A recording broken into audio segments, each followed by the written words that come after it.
ಪ್ರಿಯರಾದವರೇ, ಯೇಸುವಿನ ನಾಮದಲ್ಲಿ ನಿಮ್ಮನ್ನು ವಂದಿಸುತ್ತೇನೆ. ಸಂತೋಷವಾಗಿದ್ದೀರಾ? ನೀವು ಹರ್ಷಿಸುವವರಾಗಿ ಇರಬೇಕು, ದುಃಖ ಪಡುವವರಾಗಿ ಇರಬಾರದು. ಈ ರೀತಿ ವಿರೋಧಗಳು, ಇಕ್ಕಟ್ಟುಗಳನ್ನೆಲ್ಲ ಕಂಡು ಸೋತು ಹೋಗಬಾರದು. ನಿಮಗೆಂದು ಒಬ್ಬ ದೇವರು ಇದ್ದಾರಲ್ಲ, ನಿಮ್ಮ ಸಂಗಡಲೇ ಇದ್ದಾರೆ. ಮತ್ತ್ಯಾಕೆ ಭಯಪಡಬೇಕು? ಆತನು ನಿಮ್ಮನ್ನು ಬಿಟ್ಟು ಅಗಲುವುದೂ ಇಲ್ಲ, ಕೈ ಬಿಡುವುದೂ ಇಲ್ಲ. ಮತ್ತ್ಯಾಕೆ ನೀವು ಭಯಪಡಬೇಕು? ಪರಿಸ್ಥಿತಿ ಹೇಗೆ ಬೇಕಾದರೂ ಇರಲಿಯೇ? ಇಲ್ಲ, ಕಾರಣವೇ ಇಲ್ಲದೆ ಹಾಗೆ ಮಾಡುತ್ತಾರೆ, ಕಾರಣವಿಲ್ಲದೆ ಇಕ್ಕಟ್ಟಿಗೆ ತಳ್ಳುತ್ತಾರೆ. ಕೆಲಸದಲ್ಲಿ ಮುಂದೆ ಬರಲು ಬಿಡುತ್ತಿಲ್ಲ, ಬಿಸ್ನೆಸ್ ಅನ್ನು ತಡೆ ಮಾಡುತ್ತಿದ್ದಾರೆ. ಮನೆಯೊಳಗೆ ನಾನು ನೆಮ್ಮದಿಯಾಗಿ ಸಂತೋಷವಾಗಿ ಇರುವುದಕ್ಕೆ ಬಿಡುತ್ತಿಲ್ಲ, ಬಂಧುಗಳೆಲ್ಲ ಇಕ್ಕಟ್ಟಿಗೆ ತಳ್ಳುತ್ತಿದ್ದಾರೆ. ಏನಪ್ಪಾ ಇದು ಜೀವನ ಎಂಬುದಾಗಿ ಸೋತು ಹೋಗಿದೆ ಎಂಬುದಾಗಿ ಅಂದುಕೊಳ್ಳುತ್ತೀರಾ? ನಿಮಗೆ ಸಹಾಯ ಮಾಡೋದಕ್ಕೆ ಒಬ್ಬರು ಇದ್ದಾರಲ್ಲ. ನೋಡಿರಿ, ಇದುವರೆಗೂ ಏನು ನಡೆಯಿತು ಈಗ ಯೋಚಿಸಿ ನೋಡಿರಿ. ವರ್ಷದಲ್ಲಿ ಸಮಸ್ಯೆಗಳು, ಇಕ್ಕಟ್ಟುಗಳು, ಹೋರಾಟಗಳೆಲ್ಲ ಬರಲಿಲ್ಲವ? ಎಲ್ಲವೂ ಬಂದವು. ಆದರೂ ಈ ವರ್ಷದ ಕೊನೆಯ ತಿಂಗಳಿನವರೆಗೂ ದೇವರು ನಡೆಸಿದ್ದಾರಲ್ಲ.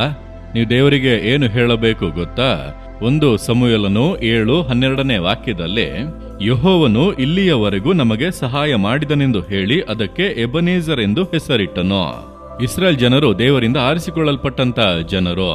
ಅವರು ಅವರ ಪಾಡಿಗೆ ದೇವರು ಕೊಟ್ಟಂತ ದೇಶದಲ್ಲಿ ವಾಸವಾಗಿದ್ದಾರೆ. ಆದರೆ ಪಕ್ಕದ ದೇಶದಲ್ಲಿ ಫಿಲಿಸ್ಟಿಯರಲ್ಲಿ ರಾಕ್ಷಸರಂತೆಲ್ಲ ಇದ್ದಾರೆ, ಗೋಲಿಯಾತನಂತ ದೊಡ್ಡ ಬಲಿಷ್ಠರು. ಇವರಿಗೆ ಸುಮ್ಮನೆ ಇರುವುದಕ್ಕೆ ಆಗುವುದಿಲ್ಲ. ದೇವರಿಂದ ಆರಿಸಿಕೊಳ್ಳಲ್ಪಟ್ಟವರನ್ನು ನೆಮ್ಮದಿಯಾಗಿರಲು ಬಿಡಬಾರದು, ಸಮಾಧಾನವಾಗಿ ಇರಬಾರದೆಂದು ಬೇಕೆಂದೇ ಸಮಸ್ಯೆಯನ್ನು ಉಂಟು ಮಾಡಿ ಯುದ್ಧ ಮಾಡಲು ಬರುತ್ತಾರೆ. ಇವರು ನೋಡಿದರೆ ನಾವೇನು ನಿಮ್ಮ ಮೇಲೆ ಯುದ್ಧಕ್ಕೆ ಬಂದೆವಾ? ನಿಮ್ಮ ದೇಶವನ್ನು ವಶಪಡಿಸಿಕೊಳ್ಳಲು ಬಂದೆವ? ನಮ್ಮ ಪಾಡಿಗೆ ನಮ್ಮ ದೇಶದಲ್ಲಿ ಇದ್ದೇವೆ. ಆದರೆ ಫಿಲಿಸ್ಟಿಯರು ಹಾಗೆ ಮಾಡುವರು. ಆ ರೀತಿ ಯುದ್ಧಕ್ಕೆ ಬಂದಾಗ ಈ ಜನರೆಲ್ಲ ಭಯಪಟ್ಟು ದೇವ ಮನುಷ್ಯನಾಗಿದ್ದಂಥ ಸಮುವೇಲನ ಬಳಿಗೆ ಬಂದರು. ಸಮುವೇಲನು ಅವರಿಗೋಸ್ಕರ ಪ್ರಾರ್ಥನೆ ಮಾಡಿದನು. ಪ್ರಾರ್ಥನೆ ಮಾಡಿದಾಗ ದೇವರು ಯುದ್ಧ ಮಾಡಿದರು. ಆ ಭಾಗವನ್ನು ನೀವು ಓದುವುದಾದರೆ, ಭಯಂಕರವಾದ ದೊಡ್ಡ ಗುಡುಗುಗಳನ್ನು ಉಂಟು ಮಾಡಿ ಫಿಲಿಸ್ಟಿಯರನ್ನು ದೇವರು ಕಳವಳಗೊಳಿಸಿದರು. ದೇವರೇ ಡೈರೆಕ್ಟ್ ಆಗಿ ಯುದ್ಧ ಮಾಡಿದರು. ಅಷ್ಟೇ, ಫಿಲಿಸ್ಟಿಯರು ಭಯಪಟ್ಟು ಚದರಿ ಓಡಿ ಇಸ್ರಾಯೇಲರಿಗೆ ದೊಡ್ಡ ಜಯ. ಆಗ ಜನರೆಲ್ಲ ಮಿಚ್ಪೆಯಲ್ಲಿ ಕೂಡಿ ದೇವರಿಗೆ ವಂದನೆ ಹೇಳುವಂತೆ, ಇಲ್ಲಿಯವರೆಗೂ ನಮಗೆ ಸಹಾಯ ಮಾಡಿದ್ದೀರಿ ಎಂಬುದಾಗಿ ದೇವರಿಗೆ ಕೃತಜ್ಞತೆ ಸಲ್ಲಿಸಿದಂತ ಸ್ಥಳಕ್ಕೆ ಎಬನೇಜರ್ ಎಂದು ಹೆಸರಿಟ್ಟರು. ಎಬನೇಜರ್ ಅಂದರೆ ಇಲ್ಲಿಯವರೆಗೂ ಕರ್ತನು ಸಹಾಯ ಮಾಡಿದನು ಎಂಬುದಾಗಿ ಅರ್ಥ. ಇದುವರೆಗೂ ಕರ್ತನು ನನಗೆ ಸಹಾಯ ಮಾಡಿದನು. ಯೇಸು ಬಿಡಿಸುತ್ತಾನೆ ಸೇವೆಗಳಿಗೆ ಸಹಾಯ ಮಾಡಿದನು. ನಿಮಗೂ ಸಹಾಯ ಮಾಡಿದ್ದಾನಲ್ಲ. ಮನೆಯೊಳಗೆ ಅನೇಕ ಸಮಸ್ಯೆಗಳು ಬಂದವಲ್ಲ, ದೇವರು ಸಹಾಯ ಮಾಡಿ ಎಲ್ಲವನ್ನು ಬದಲಾಯಿಸಿದರಲ್ಲವ. ನೀವು ಕೆಲಸ ಮಾಡುವ ಸ್ಥಳದಲ್ಲಿ ಕಾರಣವೇ ಇಲ್ಲದೆ ಇಕ್ಕಟ್ಟನ್ನು ಉಂಟು ಮಾಡಿದರು. ಕರ್ತನು ಅವರ ಮಧ್ಯೆ ನಿಮ್ಮನ್ನು ಘನಪಡಿಸಿ ಇಟ್ಟಿದ್ದಾನಲ್ಲ. ಅವರು ಅಂದುಕೊಂಡಂತೆ ಏನೂ ನಡೆಯಲಿಲ್ಲವಲ್ಲ. ನಿಮ್ಮ ವ್ಯಾಪಾರವನ್ನು ಅಡಗಿಸಬೇಕು, ಇಲ್ಲದೆ ಮಾಡಬೇಕು, ಓಡಿಸಬೇಕು ಎಂದು ಅಂದುಕೊಂಡರು. ಆಗದೆ ಹೋಯಿತಲ್ಲ. ಅದೇ ಸ್ಥಳದಲ್ಲಿ ದೇವರು ಅಭಿವೃದ್ಧಿ ಪಡಿಸುತ್ತಿದ್ದಾರಲ್ಲ. ಹಾಗಾದ್ರೆ ನೀವು ಯೋಚಿಸಿ ನೋಡಿರಿ.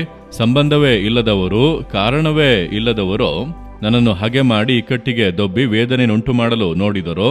ಕರ್ತನು ನನಗಾಗಿ ಯುದ್ಧ ಮಾಡಿದನು, ಇಲ್ಲಿಯವರೆಗೂ ಸಹಾಯ ಮಾಡಿದನು. ದೇವರೇ ಇಲ್ಲಿಯವರೆಗೂ ಸಹಾಯ ಮಾಡಿದ್ದಕ್ಕಾಗಿ ಸ್ತೋತ್ರ ಎಂಬುದಾಗಿ ಸ್ತುತಿಸಿ ಇನ್ನು ಮುಂದೆಯೂ ಸಹಾಯ ಮಾಡುವರು. ನೀವು ಇದುವರೆಗೂ ಸಹಾಯ ಮಾಡಿದಂತ ದೇವರಿಗೆ ಕೃತಜ್ಞತೆ ಉಳ್ಳವರಾಗಿದ್ದರೆ ಇನ್ನು ಮುಂದೆಯೂ ಸಹಾಯ ಮಾಡುವರು.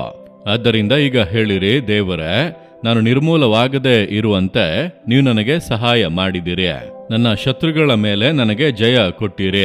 ನನ್ನ ಶತ್ರುಗಳ ಕೈಗೆ ಬಿಟ್ಟು ಕೊಡಲಿಲ್ಲ, ದುಷ್ಟ ಮನುಷ್ಯರ ಕೈಯಲ್ಲಿ ಬಿಟ್ಟು ಕೊಡಲಿಲ್ಲ. ನನ್ನನ್ನು ಕಾಪಾಡಿದಿರಿ. ಹೊಟ್ಟೆ ಕಿಚ್ಚುಳ್ಳಂತ ದುಷ್ಟ ಮನುಷ್ಯರು ನನ್ನನ್ನು ನಾಶ ಮಾಡುವುದಕ್ಕೆ ಎದ್ದರೂ ಕೂಡ ನೀವು ನನಗೋಸ್ಕರ ಯುದ್ಧ ಮಾಡಿ ನನ್ನನ್ನು ಕಾಪಾಡಿದಿರಿ. ಸ್ತೋತ್ರ ಎಂಬುದಾಗಿ ಹೇಳಿರಿ. ಇನ್ನು ಮುಂದೆಯೂ ಕರ್ತನು ನಿಮ್ಮನ್ನು ಕಾಪಾಡಿ ಮುನ್ನಡೆಸುತ್ತಾನೆ ಹೇಳುವಿರಾ? ದೇವರೇ, ಎಬನೇಜರೇ, ಇಲ್ಲಿಯವರೆಗೂ ನನ್ನನ್ನು ಕಾಪಾಡಿದವರೇ ಸ್ತೋತ್ರಪ್ಪ. ಇಲ್ಲಿಯವರೆಗೂ ನನಗೆ ಸಹಾಯ ಮಾಡಿದಿರಿ, ನನಗಾಗಿ ಯುದ್ಧ ಮಾಡಿದಿರಿ, ನನಗೆ ಸಹಾಯ ಮಾಡಿದಿರಿ. ದುಷ್ಟ ಮನುಷ್ಯರ ಕೈಯಲ್ಲಿ ನನ್ನನ್ನು ಬಿಟ್ಟು ಕೊಡಲಿಲ್ಲ. ಇಲ್ಲಿಯವರೆಗೂ ಸಹಾಯ ಮಾಡಿದ ಎಬನೇಜರೇ, ನಿಮಗೆ ಸ್ತೋತ್ರ, ಸ್ತೋತ್ರ, ಸ್ತೋತ್ರ. ಇನ್ನು ಮುಂದೆಯೂ ನೀವು ಸಹಾಯ ಮಾಡುವಿರಿ. ಇಂದು ನನಗೆ ಸಹಾಯ ಮಾಡುವಿರಿ. ಇಂದು ನನಗೆ ಅದ್ಭುತ ನಡೆಯುತ್ತದೆ. ಯೇಸುವಿನ ನಾಮದಲ್ಲಿ amen, amen. Jesus redeem Kannada YouTube channel ಅನ್ನು ಸಬ್ಸ್ಕ್ರೈಬ್ ಮಾಡಿ. ಸಬ್ಸ್ಕ್ರೈಬ್ ಬಟನ್ ಕ್ಲಿಕ್ ಮಾಡಿ ಮತ್ತು ಬೆಲ್ ಬಟನ್ ಒತ್ತಿ. ಅನುದಿನ ಕಾರ್ಯಕ್ರಮದ ಮಾಹಿತಿ ಪಡೆಯಿರಿ.